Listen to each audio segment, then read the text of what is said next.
حن قلبي للمدينة لرسول الله فاقتفى القلب حنينا طالبا لقيا. يا طيبة الأنوار لي شوق تبعت هداه. يا طيبة الأنوار لي شوق تبعت هداه. شوق تبعت هداه. السلام عليكم ورحمة الله وبركاته. الحمد لله والصلاة والسلام على رسول الله. ما بعد، قال الله سبحانه وتعالى في الفرقان الحميد والفرقان المجيد: وأعوذ بالله من الشيطان الرجيم. بسم الله الرحمن الرحيم. لقد كان لكم في رسول الله أسوة حسنة. صدق الله مولانا العلي العظيم. الحمد لله. அல்லாஹுடைய மாபெரும் கிருபை அல்லாஹு தஆலா நம்ம எல்லாம் எந்த நாளுக்காக இந்த உலகம் படைக்கப்பட்டதோ அந்த நாளை கொண்டாடுகின்ற பாக்கியத்தை அல்ஹம்துலில்லாஹ் அல்லாஹ் தந்திருக்கிறான். மிகப்பெரிய பாக்கியம். உலகில் இந்த நாளை எங்கெங்கேயோ நாம் பார்க்கின்றோம். கொண்டாட வேண்டிய அரபிகள் கொண்டாடவில்லை, ஆனால் அஜமிகள் நாம் கொண்டாடி கொண்டிருக்கிறோம். அதனால் தான் என்னவோ பெருமானார் நம்மை பார்த்து இந்தியாவிலிருந்து எனக்கு தௌஹீதுடைய வாடை வருகிறது, நான் உணர்கிறேன் என்று சொன்னார்கள் என்று தெரியவில்லை. உண்மையிலேயே இந்த நாளை மதிக்க வேண்டியவர்கள் யார் என்று சொன்னால் அரபில் இருக்க வேண்டியவர்கள். பாருங்கள், பக்கத்தில் இருந்தவர்களுக்கு அல்லாஹ் கலிமா நசீபாகவில்லை. அபு லஹபாக இருக்கட்டும், அபு ஜஹலாக இருக்கட்டும், உத்பா ஷைபா போன்றவர்கள் நபியினுடைய குடும்பத்தினர்களாகவும் இருந்தார்கள். ஹாரிஸாக இருக்கட்டும், பக்கத்திலிருந்து நபியை பார்த்தவர்கள், அவர்களுக்கு கலிமா நசீபாகவில்லை. ரோம் நாட்டில் இருந்த சுஹைபே ரூமிக்கு, பாரிஸ் நாட்டில் இருந்த சல்மானே பார்சிக்கு தான் நசீபானது. காரணம், அருகாமையில் இருக்கின்ற பொழுது ஒரு பொருளின் மதிப்பு தெரியாது, தூரத்தில் இருக்கின்ற பொழுதுதான் நமக்கு மதிப்பு தெரியும். அந்த அடிப்படையில் நாம் எல்லாம் ஒரு காரியத்தை செய்தால் அது ஒரு சஹாபியின் சுன்னத்தாக இருக்கும். அது இன்னொரு காரியம் செய்தால் இன்னொரு சஹாபியுடைய சுன்னத்தாக இருக்கும். உதாரணத்திற்கு சொல்வதாக இருந்தால் பார்க்கின்றோம், நெருப்பில் பொசுங்கி ஈமானுக்காக மரணித்தது இந்த இஸ்லாத்திற்காக சுன்னத்தே அம்மாராக இருக்கிறது, சுன்னத்தே யாசிராக இருக்கிறது. குதிரையிலே இழுத்து போய் மரணித்தது சுன்னத்தே யாசிராக இருக்குது. அந்த சுன்னத் திரும்பவும் வரவில்லை. அப்ப நான் என்ன சொல்ல வருகிறேன் என்றால், ஒரு சுன்னத் செய்தால் ஒரு சஹாபியினுடைய சுன்னத்தாக இருக்கும். ஆனால் மீலாதுன் நபி மௌலூது மட்டும்தான் 1.25 லட்சம் சஹாபாக்களுடைய சுன்னத்தாக இருக்கிறது. அதைத்தான் ஒன்றை செய்தால் ஒரு சஹாபியுடைய சுன்னத்தை செய்தவர்களாக ஆகுவோம். மீலாதை நீங்கள் கொண்டாடி விட்டால் எல்லா சஹாபாக்களுடைய சுன்னத்தை நீங்கள் செய்து முடித்து விட்டீர்கள். அப்படிப்பட்ட ஒரு பாக்கியம் பெருமானார் ஸல்லல்லாஹு அலைஹி வஸல்லம் அவர்கள் மட்டும்தான் உலகத்திலே. ஒருவரை பற்றி பேசினால் பேச்சு முடிந்துவிடும், அடுத்து தொடர முடியாது. என்னங்க அவரை பற்றி பேசுறது தெரியலீங்க, நோட்ஸ் கேட்கின்றார்கள். என்னங்க இவரை பற்றி பேசணுங்க, சரிங்க எவ்வளவு நேரங்க பேசுறது, 5 பாயிண்ட் எடுத்து வச்சு அவ்வளவுதான் பேச முடியும். சரி, அடுத்த வருஷம் அதே 5 பாயிண்ட். பெருமானார் மட்டும்தான் அவர்கள் தோன்றுவதற்கு முன்னாலும் அவர்களை பற்றி பேசப்பட்டுச்சு. பேசியவர்கள் யார்? ஹத்தீபுல் அம்பியா ஹஜ்ரத் ஷுஐப் அலைஹிஸ்ஸலாம் பேசினார்கள். உலுல் ஆஸம் நபிமார்கள் பேசுகின்றார்கள். நபி வாழும் போதும் பேசப்பட்டார்கள், பின்னாலும் பேசுகின்றார்கள். சரி, நோட்ஸ் இல்லையாங்க நபியை பற்றி? நோட்ஸ்கள் பேசப்பட்டு கொண்டே இருக்கிறது. கியாமத் வரை நபி தான் பேசப்படுவார்கள். அதனால அப்படிப்பட்ட ஒரு பாக்கியம் நமக்கு எல்லாம் கிடைத்திருக்கிறது. நான் ஒரே ஒரு செய்தியை நான் சொல்லுகிறேன். மீலாதுன் நபி கொண்டாட வேண்டுமா என்று கேட்கின்றார்கள். நான் ஒரே ஒரு செய்தி சொல்லுகின்றேன். குர்ஆன்ல அல்லாஹ் லைலத்துல் கத்ர், குர்ஆன் இறங்கிய நாள், ஷஹ்ரு ரமலான் அல்லதி உன்சில ஃபீஹி குர்ஆன், லைலத்துல் கத்ர் ஏன் கொண்டாடப்படுகிறது?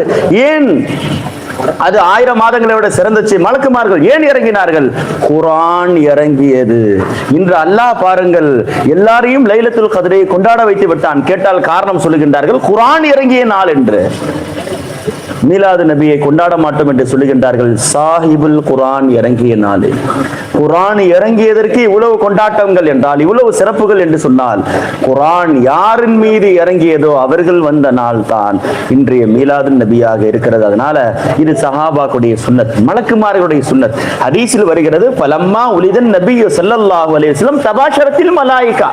எப்பொழுது பெருமானார் இந்த உலகில் வந்தார்களோ மலக்குமார்கள் தங்களுக்கு மத்தியில் முசாஃபா செய்து கொண்டாடி கொண்டார்கள். அதனால நாம் ஷைத்தானுடைய காரியத்திலிருந்து தப்பிக்கணும்னு சொன்னா ஒன்னே ஒண்ணு செய்யணும். என்னங்க? மீலாது நபி கொண்டாடணும். மீலாது நபி கொண்டாட கொண்டாட ரன்னத்துன் ஹீன உலிதன் நபி, ஷைத்தான் தன் தலைக்கு மேல் மண்ணை வாரி போட்டு கொண்டான் நபி பிறந்த நாளிலே. அப்ப ஷைத்தானுக்கு நபி சொன்னாங்க, அத்தஹியாத்துல நீங்கள் அத்தஹியாத் கலிமாவை சொல்லுங்கள். ஏன்? அதுதான் மத்ஹரத்துல் ஷைத்தான். நீ அத்தஹியாத்துல கலிமா சொல்ல சொல்ல ஷைத்தானுக்கு அடிவிடுகிறது என்றார்கள். அது தொழுகையில் மட்டும்தான். ஆனால் நீங்கள் மீலாது நபியை கொண்டாடினீர்கள் என்றால் ஷைத்தானுக்கு மரண அடி உளிந்து கொண்டே இருக்கிறது. எனவே அப்படிப்பட்ட ஒரு மிகப்பெரிய நல்ல காரியங்கள் இங்கே நடந்து கொண்டிருக்கிறது. அதனால சூஃபியாக்கள் கசாலி இமாம் சொல்லுகின்றார்கள், எங்கேயாவது ஒரு இடத்தில் நீங்கள் ஒளியை பார்த்து விட்டால், எங்கேயாவது ஒரு இடத்துல 100 பார்த்துட்டீங்களா, ஒளி கண்ணுக்கு தெரிந்து விட்டீர்கள் என்றால் நீங்கள் உணர்ந்து கொள்ளுங்கள், ஒளி என்பது நபியின் அடையாளம். ஒளி ஏங்க அங்க இருக்குது? அங்கே நபி இருக்கின்றார்கள், அதனால் தான் ஒளி இருக்கிறது. எங்கேயாவது இருளை பார்த்து விட்டீர்கள் என்றால் தெரிந்து கொள்ளுங்கள், அங்கே நபி இல்லை. இருட்டுக்கும் நபிக்கும் சம்பந்தம் இல்லை. கசாலி ரஹ்மத்துல்லாஹி அலைஹி சொல்லுகின்றார்கள். எனவே உலகம் முழுக்க அதனால் தான் அல்லாஹ் ஷம்ஸை கொண்டு வெளிச்சத்தை தருகின்றான், இரவிலே கமரை கொண்டு வெளிச்சம் தருகின்றான். ஏன்? என் நபி இருந்து கொண்டே இருக்கின்றார்கள். இரவிலேயும் பகலிலேயும் அதன் வெளிச்சம் தான் இங்கே தெரிந்து கொண்டே இருக்கிறது. அல்லாஹு தஆலா அப்படிப்பட்ட நம்முடைய தெருக்கள் எல்லாம் இந்த விளக்குகளை கொண்டு மின்னிக் கொண்டிருக்கிறது என்று சொன்னால் பெருமானாருடைய வரவை கொண்டு தான். மதீனத்துல் முனவ்வரா மட்டும் மின்னவில்லை, உலகம் முழுக்க மின்னிக் கொண்டிருக்கிறது. பள்ளிவாசலுடைய மிம்பர்கள் மிஹ்ராபுகள் எதன் அடிப்படையாக மின்னிக் கொண்டிருக்கிறது? பெருமானாருடைய வருகையை கொண்டு தான். அதனால பெருமானார் ஸல்லல்லாஹு அலைஹி வஸல்லம் அவர்கள் வந்த நோக்கம் வெறும் வருஷத்திற்கு ஒரு நாள் மீலாது நபி கொண்டாடுவதற்கு கிடையாது. ஒவ்வொரு நாளும் நபியினுடைய பிறப்பை நாம் கொண்டாட வேண்டும் என்று சொன்னால் 63 ஆண்டுகள் நபி வாழ்ந்த வாழ்க்கை இருக்கிறது. அதை அப்படியே நாம் கடைபிடித்து விட்டால் ஒவ்வொரு நாளும் மீலாது நபி தான். சஹாபாக்கள் என்ன மீலாத கொண்டாடின கேட்டாங்கன்னா 63 ஆண்டுகளின் மீலாதை சஹாபாக்கள் கொண்டாடினார்கள். அந்த சுன்னத்து தான் சுன்னத்தே அபீபக்கர், சுன்னத்தே உமர் கத்தாப், சுன்னத்தே உஸ்மானே கனி. அதைத்தான் நான் சொன்னேன். பள்ளிவாசல்ல ஜும்மாவுடைய நாள்ல 2வது பாங்கை கொண்டு வந்தவர்கள் உஸ்மானே கனி. அதை நாம் கடைபிடித்தால் சுன்னத்தை உஸ்மானை கடைபிடித்து விட்டோம். ஆனால் நாம் ஒவ்வொரு சுன்னத்தை செய்ய செய்ய நபியினுடைய வாழ்க்கையினுடைய 63 ஆண்டுகளை நாம் பின்பற்றி கொண்டே இருக்கிறோம். அதுதான் இந்த ஜஷ்னே ஈதே மீலாது நபியினுடைய நோக்கமாக இருக்கிறது. அல்லாஹு தஆலா நபியினுடைய ஒவ்வொரு சுன்னத், எனக்கு முன்னால் கூட ஹாஃபிஸ் அவர்கள் பேசினார்கள், அஹ்லாகுன் நபி என்பது என்னங்க? அஹ்லாகுல்லாஹ். அஹ்லாக்கை சஹாபா என்னங்க? அஹ்லாகுன் நபி. அவ்வளவுதான்.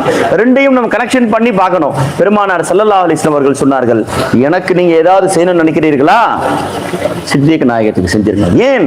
நான் அவர்களுக்கு நன்றி கடன் பட்டிருக்கிறேன். சித்திக் நாயகத்திற்கு பாத்தீங்களா, சஹாபாக்களுக்கு உபகாரம் செய்யாமல் நம்மால் நபிக்கு உபகாரம் செய்ய முடியாதுங்க. உலகத்தில் எல்லா பொருட்கள் மீதும் கடமைகள் இருந்து கொண்டே இருக்கிறது. என்னங்க? பாதைக்கு செய்ய வேண்டிய கடமை இருக்கிறது, மேஜைக்கு செய்ய வேண்டிய கடமை இருக்கிறது. ஒவ்வொரு பொருளும் உலகத்தில் வந்துவிட்டால் அதனுடைய ஒரு கடமையாவது நாம் நிறைவேற்றி ஆக வேண்டும். இல்லை என்றால் லதுஸ் அலுன்ன யௌம இதின் அனின் நைம் என்ற அடிப்படையில் நாம் விசாரிக்கப்படுவோம். உலகத்தில் ஆக சிறந்த மிகப்பெரிய நியாமத் யார் தெரியுமா? முஹம்மது ரசூலுல்லாஹ். சாதாரண நியாமத்தை பற்றி நாம் கேட்கப்படுகிறோம் என்று சொன்னால் உலுமா, நியாமத்துல் உலுமா, மிகப்பெரிய நியாமத். அதனால் தான் அந்த நியாமத்தை பற்றி கபரிலும் கேட்கப்படுகிறது, மஹ்ஷரிலும் கேட்கப்படும்.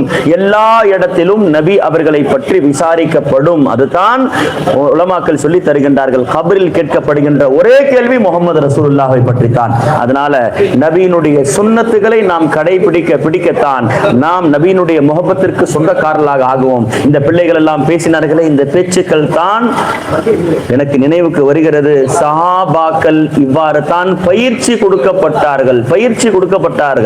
பெரும் சஹாபாக்கள் அமர்ந்திருக்கிறார்கள்.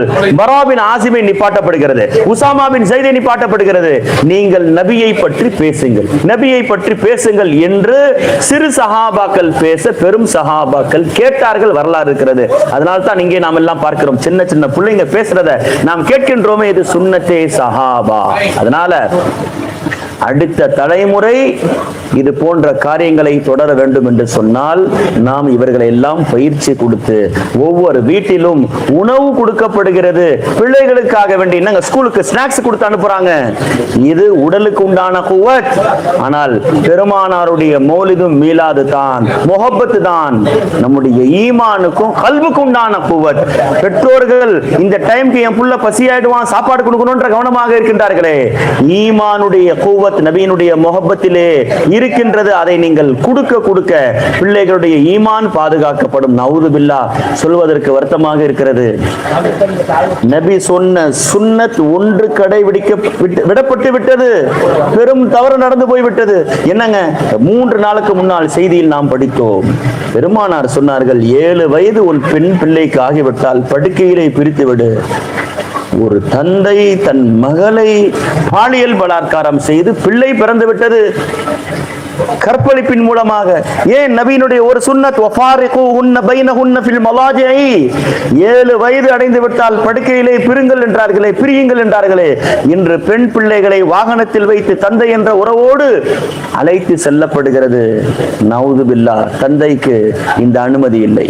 இது எங்கே போய் சொல்வது? பள்ளி கல்லூரிகளில் யார் ஆசிரியர் தந்தை? அபூக்க சலாசத்துன், உன்னுடைய தந்தை 3 பேர். மன் வல்லதக, மன் ஜவ்வஜக, மன் அல்லமக, உனக்கு பெண் கொடுத்தவர், உன்னை பெற்றெடுத்தவர், உனக்கு கல்வியை கொடுத்தவர் என்று தந்தையினுடைய ஸ்தானத்தில் இருக்கக்கூடிய ஆசிரியர் என்று மாணவிகளை பாலியல் பலாத்காரம் செய்தார் என்று பேப்பரிலே நாம் செய்திகளை பார்க்கின்றோம். என்ன காரணம்? பெருமானாருடைய ஒரு சுன்னத். என்னங்க, யாராக இருந்தாலும் டிஸ்டன்ஸ் மெயின்டைன் பண்ணணும். மா மஸ்ஸத் யத ரசூலுல்லாஹி ஸல்லல்லாஹு அலைஹி வஸல்லம் யத இம்ராஅத்தின் கத்து. ஆயிஷா அம்மையார் சொல்லுகின்றார்கள், வாழ்நாளில் நான் நபியை பார்த்திருக்கிறேன், அந்நிய எந்த பெண்ணுடைய கையோடு நபியுடைய கை பட்டது கிடையாது. ஓவர் இன்னைக்கு அட்வான்டேஜ் எடுக்கிறது. யார் தெரியுமாங்க இவர் யார் தெரியுமாங்க? இவர் கல்லூரிகளில் கூட படிக்கக்கூடியவருங்க, இவர் ஆசிரியருங்க, இவர் யார் தெரியுமாங்க? இவரெல்லாம் பார்த்து சின்ன வயசுல இருந்து நான் இவரை பார்க்கின்றேன். பெருமானார் யாரை பார்த்ததில்லை, யாரை தொட்டாலும் பெருமானாருக்கு சந்தேகம் வராது. ஆனாலும் நபியுடைய கை வாழ்நாளில் எந்த அந்நிய பெண்ணையும் தொட்டது கிடையாது சொல்லக்கூடியவர்கள். அனஸ் பின் மாலிக்காக இருந்தால் நாம் சந்தேகப்படலாம், சொல்லக்கூடியவர்கள் ஆயிஷா ரலியல்லாஹு. நான் ஏன் சொல்லுகின்றேன்? இன்று மீலாது நபி என்பது என்னன்னா பேசப்பட்டு கொண்டே இருக்கிறது. ஒவ்வொரு வீட்டிலும் நபி வாழ வேண்டும். ஒவ்வொரு வீட்டிலும் ஒரு வீடு தான் மதீனா. நபி வந்து எல்லா வீட்டையும் மதீனாவாக ஆக்கிவிட்டார்கள். அதனால் நம்முடைய வீடுகள் மதீனாவாக ஆக வேண்டும், நம்முடைய உள்ளங்கள் மதீனாவாக ஆக வேண்டும் என்றால் அந்த நபி, மதீனாவுக்கு வந்த நபி நம் வீடுகளுக்கு வர வேண்டும்.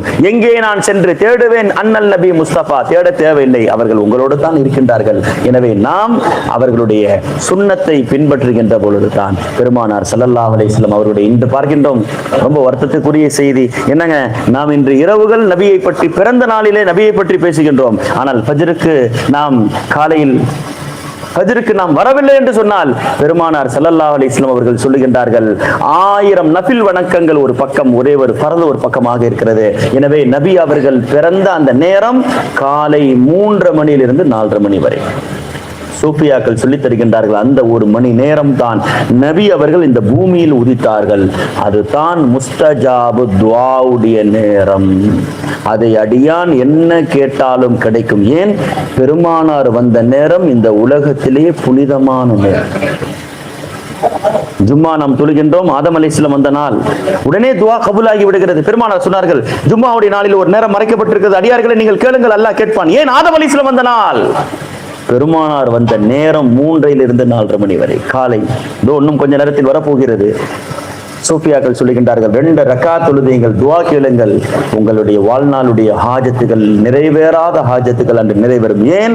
நபி இந்த உலகில் பதித்த நாள், அந்த நேரம் தான் ஆக சிறந்தது எல்லா நேரத்தை விடவும். அல்லாஹு தஆலா அந்த நேரத்தை சந்திக்க இருக்கின்றான். எனவே நாம் நம்முடைய தேவைகள், ஹாஜத்துகள், மஹல்லாவின் தேவைகள் இருக்கிறது, சொந்த பந்தங்களின் தேவைகள் இருக்கிறது, உலக முஸ்லிமுடைய தேவைகள் இருக்கிறது, குறிப்பாக வக்ஃப் சொத்துகளின் தேவைகள் இருக்கிறது. எல்லாத்திற்குமாக நாம் அந்த 1 மணி நேரத்தில் அழுகின்ற பொழுது அல்லாஹ் நம்முடைய எண்ணங்களை, நாட்டங்களை அமல்களை கபூல் செய்ய தயாராக இருக்கிறான். நபியினுடைய சுன்னத்துகளை வெறும் வாழ்நாளில் சொல்லாமல் நபியினுடைய வாழ்க்கையின் சுன்னத்து என்ன தெரியுமா? யாரையும் அவர்கள் வருத்தப்படுத்தியது கிடையாது, யாரையும் வருத்தப்படுத்தியது கிடையாது, யாரையும் நோவினைப்படுத்தி கிடையாது. நபி அவர்களுக்கு பிடித்தாலும் பிடிக்காவிட்டாலும் எந்த உணவையும் மறுத்தது கிடையாது. அனஸ் பின் மாலிக் அவர் சொல்கின்றார்கள், நபி இந்த உணவு எனக்கு பிடிக்கவில்லை என்று சொன்னது கிடையாது, பிடிக்காவிட்டாலும் நபி சாப்பிடுவார்கள், குறை சொல்ல மாட்டார்கள். இதுெல்லாம் நபியினுடைய வாழ்நாளில் சுன்னத். நீங்களே கை எடுக்காதவரை நபி அவர்கள் கையை எடுக்க மாட்டார்கள், நபியுடைய சுன்னத். நீங்கள் பார்க்கின்றவரை நபி பார்த்து கொண்டே இருப்பார்கள், நபியினுடைய சுன்னத். உங்களை பார்த்து புன்முறுவல் பூர்ப்பார்கள், நபியினுடைய சுன்னத். மா ரஅய்து அஹதன் அக்தர தபஸ்ஸுமன் மின் ரசூலில்லாஹி ஸல்லல்லாஹு அலைஹி வஸல்லம். நபியை விட யாரையும் அதிகமாக சிரித்து நான் பார்த்தது கிடையாது சஹாபாக்கள் சொல்கிறார்களே. இந்த சுன்னத் எல்லாம் எப்பொழுது போய் நாம் ஹயாத்தாக ஆக்குவோம்? சொந்த அண்ணனை நம்மால் சிரித்து பார்க்க முடியவில்லையே, சொந்த தாயை சிரித்த முகத்தோடு நம்மால் பார்க்க முடியவில்லையே. எனவே அந்த பெருமானார் அவர்களுடைய எல்லா சுன்னத்துகளை பேசிவிட்டு கலைந்து விடக்கூடாது. அதை வாழ்நாளில் ஒரு தடவையாவது அமல் செய்ய வேண்டும், ஒரு தடவையாவது அமல் செய்ய வேண்டும். அல்லாஹு தாலா இந்த மஜ்லிஸிலே இந்த பிள்ளைகள் எல்லாம் இந்த கவிதைகளை படிக்கின்ற பொழுது உண்மையிலேயே ஹஸ்ஸான் பின் சாபித் ரலியல்லாஹுடைய கவிதை எனக்கு நினைவுக்கு வருகிறது. ஹஸ்ஸான் பின் சாபித் அவர்கள் சொல்லுகின்றார்கள், யார் யார் வேண்டுமானாலும் எதை வைத்து வேண்டாலும் பெருமை அடித்துக் கொள்ளுங்கள், எங்களுக்கு முஹம்மது ரசூலுல்லாஹ் போதும், நாங்கள் அவர்களை கொண்டு பெருமை அடிக்கின்றோம், எங்களுக்கு எது இல்லை என்று நீங்கள் சொல்லுகின்றீர்கள். எங்களுக்கு முஹம்மது ரசூலுல்லாஹ் இருக்கின்றார்கள், அவர்கள் தான் எங்களுடைய உலகத்தின் ஆதரவு, மறுமையின் ஆதரவு, அவர்கள் தான் நபிமார்களின் ஆதரவு. யர்கபு இலையல் கல்கு ஹத்தா இப்ராஹிம். நாளை மறுமையில் எல்லாரும் என்னும் பக்கம் ஓடி வருவார்கள், இப்ராஹிம் அலைஹிஸ்ஸலாம் உள்பட. இப்ராஹிம் அலைஹிஸ்ஸலாமுக்கு நபி தேவை என்றால் நம் போன்ற இப்ராஹிம்களுக்கு யார் தேவை? எனவே அவர்கள் தான் தேவை என்ற அடிப்படையில் நாம் இந்த மஜ்லிஸ்களை நாம் அலங்காரப்படுத்தி நம்மால் முடிந்தது வெளி தோரணங்கள் தான், இந்த மாலைகள் தான். உண்மையிலேயே நபிக்கு நம்முடைய தோள்களையே மாலையாக போட வேண்டும். அல்லாஹு தாலா நஸ்ல் கியாமத் வரை நம்முடைய காலணிகளை, நம்முடைய உடல்களை அவர்களுக்கு செருப்பாக, அவருடைய குடும்பத்தார்களுக்கு செருப்பாக அல்லாஹு தாலா ஆக்கி வைப்பானாக.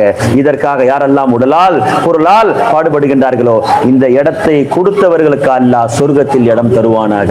வெளிரங்கத்தில் இந்த மேடை யார் கொடுத்தார்களோ அல்லாஹ் ஜன்னத்துல் ஃபிர்தௌஸில் நபியுடைய காலடியில் ஏன் பெருமானாரை புகழ் மாலை பாடுவதற்கு இடம் கொடுத்தவர்களுக்கு அல்லாஹ் நீ சொர்க்கத்தில் நீ இடம் கொடுத்து விடியா அல்லாஹ். சுன்னத்தை ஹஸ்ஸான் கியாமத் வரை சாபித்தாகுகின்ற பாக்கியத்தை அல்லாஹ் நீ கொடுத்துறியா அல்லாஹ். நாங்கள் செய்கின்ற காரியத்தை பார்த்து பெருமானார் கபரில் இருந்து புன்முறுவல் பூர்க்கின்ற அவர்கள் ஒரு தடவையாவது எங்களை பார்த்து உம்மத்தி என்று சொல்லுகின்ற பாக்கியத்தை, நாளை மறுமையிலே அவருடைய கண்ணுக்கு முன்னால் நிற்கின்ற பாக்கியத்தை, எங்களுக்காக தங்களுடைய வேர்வைகளை ரத்தங்களை எல்லாம் சிந்திய தங்களுடைய பேரப்பிள்ளைகள் எல்லாம் குர்பானாக்கிய அந்த நபியினுடைய ஷஃபாத்தை பெறுகின்ற பாக்கியத்தை அல்லாஹ் இந்த மாசூமான பிள்ளைகளின் பொருட்டால் நம் அனைவருக்கும் தருவானாக. வாஹிர் தாவான் அல்ஹம்துலில்லாஹி ரப்பில் ஆலமீன். அஸ்ஸலாமு அலைக்கும் வரஹ்மத்துல்லாஹி வபரகாத்துஹு.